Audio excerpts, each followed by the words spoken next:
Hello everyone, welcome back once again. Bihar Jeevika भर्ती 2025 के block project manager की ये क्लास है, आपकी दूसरी क्लास है। एक क्लास इस पर ऑलरेडी आ चुकी है, ठीक है। मैं बता दूं आपकी कि मंडे टू फ्राइडे आपकी ये क्लासेस चलेंगी, ठीक है। ब्लॉक प्रोजेक्ट मैनेजर के लिए मंडे टू फ्राइडे आपकी क्लास चलेंगी और आपको इसका जो टेस्ट है यानी इसका जो प्रैक्टिस सेट है, आपको शाम तक इसका प्रैक्टिस सेट भी आपको प्रोवाइड करा दिया जाएगा, ठीक है। चलिए स्टार्ट करते हैं। तो बात करें कि हमने कल की जो वीडियो थी या कल की जो क्लास थी हमारा, उसमें rural society economy and governance को हमने देख लिया है, ठीक है। जो ग्रामीण समाज है उसकी अर्थव्यवस्था, उसका गवर्नेंस क्या होता है, बेसिक जो चीज़ें थी उसको हमने कवर कर लिया है, ठीक है। आज हम बात करने वाले हैं कि इंडियन रूरल सोसाइटी में caste system, social stratification and demographic features को हम देखने वाले हैं, ठीक है। चलिए नीचे चलते हैं, यहाँ पे बात कर लेते हैं कि क्या है ये चीज़ें, ठीक है।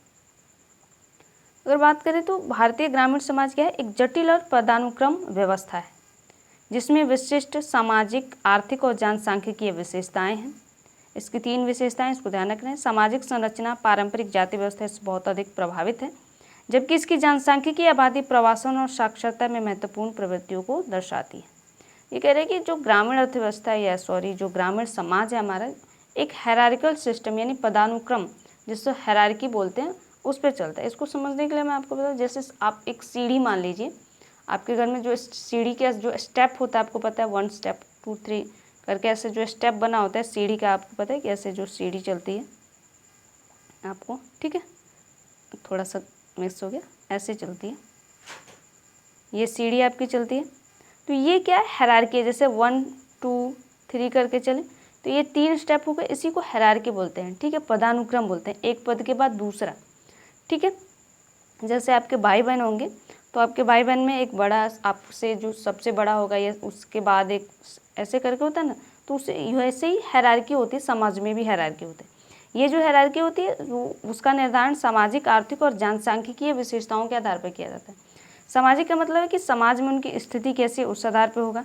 उनकी जो उनके पास पैसा वगैरह या उनकी आर्थिक कंडीशन कैसे, इसके आधार पर भी होता है। और उनकी जनसंख्या कैसी कितनी है, उस आधार पर भी होता है। तो जो हायरार्किकल सिस्टम है ये इस तरह से काम करता है। और जो आपको पता है जो सामाजिक संरचना है, जो सोशल स्ट्रक्चर होता है, समाज का जो स्ट्रक्चर होता है, वो जो पारंपरिक जाति व्यवस्था, आपको पता है जो जाति व्यवस्था क्या होती है, कास्ट के आधार पर तय होती है, ठीक है। बहुत ज़्यादा प्रभावित है, ठीक है। और जबकि जनसांख्यिकीय जो है आबादी, वो उसमें प्रवासन, साक्षरता आदि महत्वपूर्ण प्रवृत्तियाँ रहती हैं। तो हायरार्की को आप ऐसे समझ लीजिएगा जैसे सीढ़ी होती है, ठीक है। हायरार्की वैसे काम करती है। अगर बात करें कि जाति व्यवस्था और सामाजिक स्तरीकरण क्या है, यानी caste system and social stratification, ये क्या होता है। तो जाति व्यवस्था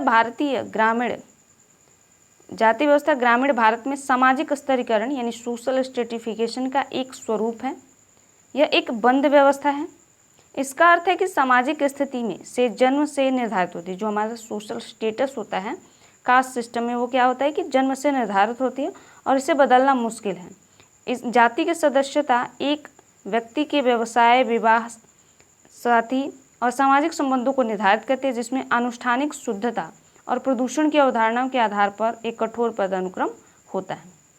आपका जो कास्ट सिस्टम है, आपकी जाति को बंद, आप यहाँ पे बंद व्यवस्था कहा जाता है। बंद व्यवस्था का मतलब होता है कि जिसमें आप परिवर्तन नहीं कर सकते। जैसे आपकी जाति है, आप जिस भी जाति के हैं वो आपके जन्म से निर्धारित हुई है, आप उसको चेंज नहीं कर सकते हैं। आप इस जाति से उस जाति में ट्रांसफ़र नहीं हो सकते, इसलिए इसको बंद व्यवस्था कहा जाता है, ठीक है।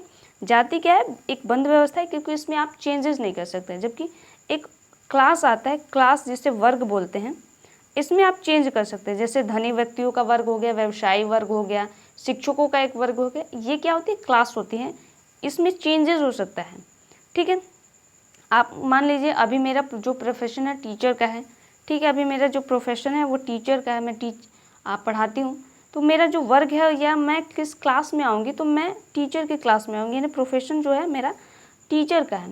लेकिन हो सकता है कि मैं इन फ्यूचर जाके कोई और जॉब करूँ या इस प्रोफेशन को छोड़ के कोई और काम करूं, तो वो मेरा अलग प्रोफेशन हो जाएगा, यानी जो मेरा क्लास है वो चेंज हो जाएगा, ठीक है। तो क्लासेस में चेंजेस होती रहती हैं। जबकि क्या होता है कि जाति जो है एक बंद व्यवस्था है, इसमें आप परिवर्तन नहीं कर सकते। क्लास में आप चेंज कर सकते हैं। जैसे एक धनी व्यक्ति है और एक गरीब व्यक्ति है, तो ये एक व्यक्ति धनी वर्ग में आएगा, दूसरा व्यक्ति गरीब वर्ग में आएगा। तो गरीब व्यक्ति पैसा कमा कर धनी वर्ग में जा सकते हैं, वही धनी व्यक्ति की जो पैसे हैं वो खत्म होकर वो गरीब वर्ग में आ सकता है। तो उसका जो आपको यहाँ पे देखा आपने कि जो वर्ग है या जो क्लास है उसमें चेंज हो जा रहा है, लेकिन जाति में आप चेंज नहीं कर सकते हैं। जाति में आप कभी भी चेंज नहीं कर पाएंगे, क्योंकि वो क्या होती है कि हमारे जन्म से निर्धारित होती हैं। ठीक है, ऐसा कब से हुआ, अगर मैं बताऊं आपको इसका बैकग्राउंड, तो जब हम ऋग्वैदिक काल पढ़ते हैं, ऋग्वैदिक काल में होता है कि जो हमारा व्यवसाय होता है ना, हम किस वर्ण, आपको पता है कि वर्णा सिस्टम चलता था पहले, वैश्य जो क्या था, ब्राह्मण क्षत्रिय वैश्य शूद्र करके। यहाँ पे मैं आपको दिखाऊं कि ये पहले क्या चलता था वर्णा सिस्टम ये चलता था। ये वर्णा सिस्टम है हिंदुइज्म का। इसमें ब्राह्मण क्षत्रिय वैश्य और शूद्र 3 वर्ग आते थे, 4 वर्ग आते थे। ठीक, एक चौथा वर्ग, 5वां वर्ग भी होता था जिसे अनटचेबल कहा जाता था। तो ये जो चीज़ है वो आपको ऋग्वैदिक काल में जब आएंगे तो ये वर्ण व्यवस्था पे आधारित है। ठीक है, यानी आप कौन सा पेशा करते हैं, यानी कौन सा आप काम करते हैं, उस आधार पर आप उस वर्ण में माने जाते थे। लेकिन क्या हुआ, धीरे धीरे क्या हुआ कि जब हम उत्तर ऋग्वैदिक काल में आते हैं, तब ये क्या हो गया कि जन्म के आधार पर हो गया, यानी आपका जन्म किस परिवार में हुआ है इस आधार पर तय होगा कि आप किस वर्ण से संबंधित हैं। ठीक है, तो ऋग्वैदिक काल में तो ये वर्ण आपका जो व्यवसाय है उसके आधार पर तय होता था, लेकिन उत्तर ऋग्वैदिक काल में आते आते ये जन्म पर आधारित होगा, और धीरे धीरे ये क्या हो गया, कालांतर में आज का जो स्वरूप है, ये आप जब देखते हैं तो ये जो स्वरूप है हमको दिखता है कि इस टाइम का जो वर्ण या जो जातियाँ, आपको पता है कि एक वर्ण में, जैसे ब्राह्मण वर्ण में कई जातियाँ आपको मिलेंगी। ठीक है, ब्राह्मण वर्ण में आपको कई जातियाँ मिलेंगी, क्षत्रिय में आपको कई जातियाँ मिलेंगी, वैसे ही वैश्य में आपको बहुत सारी जातियाँ उपजातियाँ मिलेंगी। ठीक है, जातियों का उपजातियाँ। तो ये क्या होगा, कालांतर में बहुत ज़्यादा डिवाइड हो गया। लेकिन जब स्टार्टिंग था इसका, तो ब्राह्मण क्षत्रिय वैश्य और शूद्र करके होता था। उत्तर वैदिक काल में जैसे मैं जो मेरा शिक्षक वर्ग है, यानी मैं जो टीचिंग कराती हूँ या पढ़ाती हूँ, तो क्या हो गया कि मेरा पेशा जो है, यानी मेरा जो प्रोफेशन है वो क्या है, टीचर का है। तो टीचर या जो स्कॉलर्स या विद्वान जो आएंगे वो क्या किस में आते थे, तो ब्राह्मण में आते थे। ठीक है, वहीं अगर कोई व्यक्ति युद्ध कौशल वगैरह करता है, चाहे वो किसी भी जाति का हो या किसी भी वर्ग का हो, अगर वो क्षत्रिय जैसे युद्ध वगैरह या जो सुरक्षा वगैरह का काम करता था तो वो क्षत्रिय वर्ण में आ जाता था। वही कोई व्यक्ति व्यवसाय वगैरह करता था, सॉरी एक मिनट, हाँ वो टच हो गया था थोड़ा सा। तो जैसे अगर कोई व्यक्ति व्यवसाय वगैरह करता था उस टाइम पे, तो वो बिजनेस क्लास में आते हैं, वैश्य वर्ण में आता था। फार्मर्स वगैरह वैश्य वर्ण में आते थे। ठीक, वहीं कोई लेबर वगैरह का काम वगैरह करता था, जैसे इस टाइम के दिहाड़ी मजदूर वगैरह, तो वो लेबर यानी शूद्रा वर्ण में आते थे।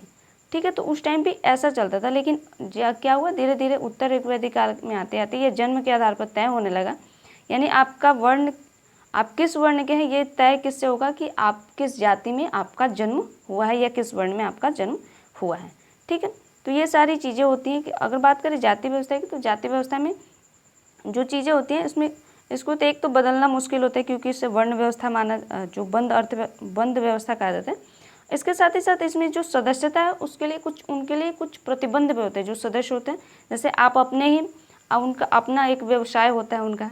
ठीक है, अपने ही जाति में आपको विवाह करने की प्रतिबद्धता होती है। फिर जो सामाजिक संबंध होते हैं वो आपकी जाति से निर्धारित होते हैं कि समाज में आपका स्टेटस कैसा रहेगा। ठीक है, वो उसके साथ साथ अनुष्ठानिक जो शुद्धता यानी यज्ञ वगैरह करने की, यानी जो धार्मिक पूजा पाठ वगैरह करनी, ये सारी चीज़ें जो डिसाइड करती हैं कि कौन सा व्यक्ति उसका जो समाज में स्टेटस कैसा है। अगर मैं आपको बताऊं, अगर आपने एक पुस्तक पढ़ी होगी गोदान, इस चीज़ को मैं अगर आपको समझाना चाहूँ तो आप एक पुस्तक है गोदान, आई होप अगर आपने पढ़ी है तो बहुत अच्छी बात है, नहीं पढ़ी है तो अगर आप पढ़ना चाहें, अगर बुक लवर्स हैं तो आप पढ़िएगा, बहुत अच्छी किताब। उसमें एक कैरेक्टर आता है, मैं बताती हूँ कहानी के तौर पर कि एक ब्राह्मण का लड़का होता है जिसका नाम मतादीन होता है, मातादीन या मतादीन ऐसा करके कुछ का नाम होता है, और एक लड़की होती है चमार जाति की एक लड़की होती है सिलिया। ठीक है, ये दोनों क्या है, ये दोनों प्रेमिका यानी प्रेमी प्रेमिका होते हैं, यानी इनका रिलेशनशिप होता है। ठीक है, तो ये जो एक ब्राह्मण का लड़का है और ये एक चमार की लड़की है, तो उसमें बताया जाता है उनका विवाह नहीं होता है।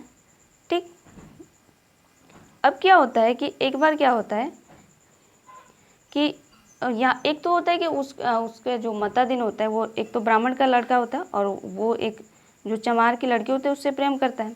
ये बात गांव के सभी लोगों को पता होती है, ठीक है। लेकिन कोई व्यक्ति उसको कुछ बोल नहीं पाता है, उसको कुछ कह नहीं पाता है या उसके परिवार को कुछ नहीं कह पाता, क्योंकि वो एक ब्राह्मण का लड़का है। उस टाइम आपको पता है कि पिछले पहले की जो बातें होती थी वहाँ पे जिसके पास पावर होती थी उसको कोई कुछ नहीं कर सकता। अभी भी सेम चीज़ें हैं, ठीक है। तो वो क्या होता है कि वो तो प्रेम करता है उससे, तो गांव के सभी लोगों को ये बात पता होती है, लेकिन कोई उसका विरोध नहीं कर पाता है कि तुम ब्राह्मण हो और वो एक चमार जाति के। लेकिन क्या होता है, क्योंकि उसके पास एक तो एक जो पावर होती है, पैसे की पावर होती है, उसका जो सामाजिक स्टेटस होता है, क्योंकि वो ब्राह्मण का लड़का होता है तो वो होता है। तो एक बार क्या होता है कि जो सिलिया होती है वो मातादीन के घर में या खलियान में होती है, उस काम कर रहे होते हैं उसका। तभी उसके माता पिता आते हैं और उसके समूह के कुछ वर्ग के लोग आते हैं। वहीं पे मातादीन भी होता है और उसका पिता भी होता है, उसका पता नहीं क्या नाम था, मुझे याद नहीं है, ठीक है। तो वो कहते हैं, यानी जो सिलिया चमार की जो लड़की है उसके पेरेंट्स कहते हैं उसको मातादीन से कि या तो तुम ब्राह्मण इससे विवाह कर लो और अपनी जाति में इसको सम्मिलित कर लो, या फिर तुम क्या हो जाओ कि तुम भी चमार हो जाओ, ठीक है। तो वो उससे बातें करते हैं लेकिन वो राज़ी नहीं हो पाता है। तो तभी उसमें से इसका जो सिलिया होती है उसके जो पेरेंट्स के साथ जो लोग आए होते हैं उसमें से एक व्यक्ति निकाल के, एक उसके पास हड्डी होती है, मांस का टुकड़ा या हड्डी होता है, वो मातादीन के मुंह में डाल देता है। तो अब क्या होता है कि वो अशुद्ध हो जाता है, ठीक है। तो अब क्या होता है कि वो अशुद्ध हो जाता है, यानी अब उसके जो जाति के लोग, उसका जो स्वयं उसका पिता है वो भी उसे छूने से मना करने लगता है, ठीक है। क्योंकि उसने मांस का सेवन कर लिया, या मांस का टुकड़ा जो है या मांस या हड्डी का टुकड़ा उसके मुंह में चला गया, तो वो क्या हो गया कि अब अपवित्र हो गया, ठीक है। अब अपवित्र हो गया क्योंकि उसने मांस का सेवन कर लिया। क्योंकि उस टाइम पे क्या होता था कि मांस का सेवन कुछ खास लोग ही करते थे, जिससे अनटचेबल कहा जाता था। यहाँ पे मैं बताऊँ, अनटचेबल जिनको कहा जाता था वही लोग क्या करते थे, मांस का सेवन वगैरह करते थे, या जो गाय वगैरह या जो जानवर वगैरह मर जाते थे उनको दफनाने वगैरह का वो काम करते थे, इसलिए उनको अनटचेबल कहा जाता था। तो अब क्या हुआ कि उसको एक तो खिला दिया, उसको मांस उसके मुंह में डाल दिया, तो अब वो क्या हो गया कि अपवित्र हो गया। तो अब उसी की जाति के जो लोग हैं उसको छूने से मना करते हैं, उसका पिता होता है उसको छूने से मना करता है। वो अब अपने घर में नहीं जा सकता, वो जो भोजन करता है अपने घर में बैठकर उसको, यानी वो अब किसी भी अपने घर की जो वस्तु है उसको छू नहीं सकता, क्योंकि वो अछूत हो गया, क्योंकि उसने मांस का सेवन कर लिया। तो ये बात तो यहाँ पे बताती है कि वहाँ पे जो कास्ट सिस्टम जो होता था पहले का, वहाँ पे क्या क्या रिस्ट्रिक्शंस होती है। पहले तो व्यवसाय, यानी कौन सा बिजनेस करेंगे, इसकी रिस्ट्रिक्शंस होती है कि जैसे आप ब्राह्मण हैं तो वो शिक्षा का काम ही करता था पहले, ठीक है, और कोई काम नहीं कर सकता, ठीक है। विवाह पे रिस्ट्रिक्शंस था, वो अपनी ही जाति में विवाह करेगा, अन्य किसी जाति में विवाह नहीं कर सकता। और उसका जो सामाजिक स्टेटस जो निर्धारित करता है, क्योंकि वो ब्राह्मण का लड़का था इसलिए समाज के अन्य लोग भी उसका कुछ मतलब कुछ नहीं कर पा रहे थे, क्योंकि उसका जो सोशल स्टेटस है वो हाई था, ठीक है। तो ये सारी चीज़ें बताती हैं कि एक जो कास्ट सिस्टम है कितना कठोर था उस टाइम पे। हालांकि इस टाइम पे भी आपको कास्ट सिस्टम मिलता है, लेकिन वो बहुत लचीला हो गया, उसमें उतनी कठोरता नहीं है जैसे पहले के ज़माने। जैसे इस टाइम पे आप मांस का सेवन वगैरह करने पे कोई रिस्ट्रिक्शंस नहीं है, कोई भी जाति के व्यक्ति वो कर सकता है अगर उसकी इच्छा है तो, ठीक है। ऐसा उसको अछूत वगैरह नहीं माना जाता है, ठीक है। विवाह वगैरह में या व्यवसाय वगैरह करने में अब सभी छूटें, कोई भी विवाह किसी भी जाति से कर सकता है और कोई भी व्यवसाय कोई भी व्यक्ति कर सकता है, ठीक है। तो ये कंसेप्ट जाति व्यवस्था का पहले से चला आ रहा था। तो आपको ध्यान रखना है कि ब्राह्मण, क्षत्रिय, वैश्य और शूद्र, और ये जो अनटचेबल्स हैं इनको अनटचेबल इसलिए रखा जाता है क्योंकि वो एक तो मांस का सेवन करते थे, पहले की वो जो जातियाँ हैं वो मांस का सेवन नहीं करती थी, ठीक है। और लेकिन अनटचेबल्स जो होते हैं वो मांस का सेवन वगैरह करते थे, इसलिए इनको अछूत कहा जाता था। इनको कोई छूता वगैरह नहीं था, इनकी परछाई को भी देखना लोग पाप समझते थे। ये गांव के सबसे अलग हिस्से में रहते थे, सबसे बेकार हिस्से में रहते थे, ताकि कोई इनको देखे ना। इनका अलग जो कुआं वगैरह, पानी वगैरह सारी की व्यवस्था पहले अलग होती थी, ठीक है। तो इनको अनटचेबल्स कहा जाता था। तो ये जाति का जो कॉन्सेप्ट है वो था, ठीक है। अब बात करें कि वर्ण और जाति व्यवस्था। यह व्यवस्था प्राचीन वर्ण मॉडर्न या ब्राह्मण, क्षत्रिय, वैश्य और शूद्र में निहित है, लेकिन यह मुख्य रूप से जातियों नामक हजारों स्थानीय वंशानुगत समूहों के इर्द गिर्द संरक्षित है। ऐतिहासिक रूप से प्रत्येक जाति एक विशिष्ट व्यवसाय से जुड़ी होती है, जिसमें एक पारस्परिक निर्भरता आर्थिक संरचना का निर्माण करती है। ठीक है, तो ये जाति का जो मॉडल मैंने ऊपर आपको बताया और ये कैसे काम करती है, इसको मैंने आपको ऊपर ऑलरेडी समझा दिया। अब बात करते हैं कि प्रभुत्व जाति क्या होती है, यानी एलीट कास्ट ये क्या होते हैं।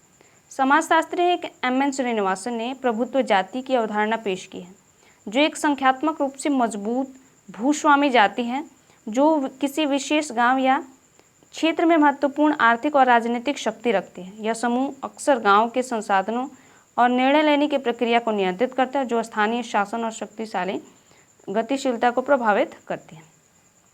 अगर मैं इसको भी आपको समझाऊं कि एलीट क्लास क्या होता है, एलीट क्लास का मतलब होता है कि एक जाति जिसका प्रभुत्व होता है उस समाज पे या उस वर्ग पे या उस गांव पे, ठीक है, उससे एलीट जाति कहता है। इसका आधार भी मैंने आपको बताया कि पैसे के आधार पे हो सकता है, जनसंख्या के आधार पे हो सकता है, राजनीतिक स्टेटस जो है पॉलिटिकल स्टेटस उसके आधार पे हो सकता है।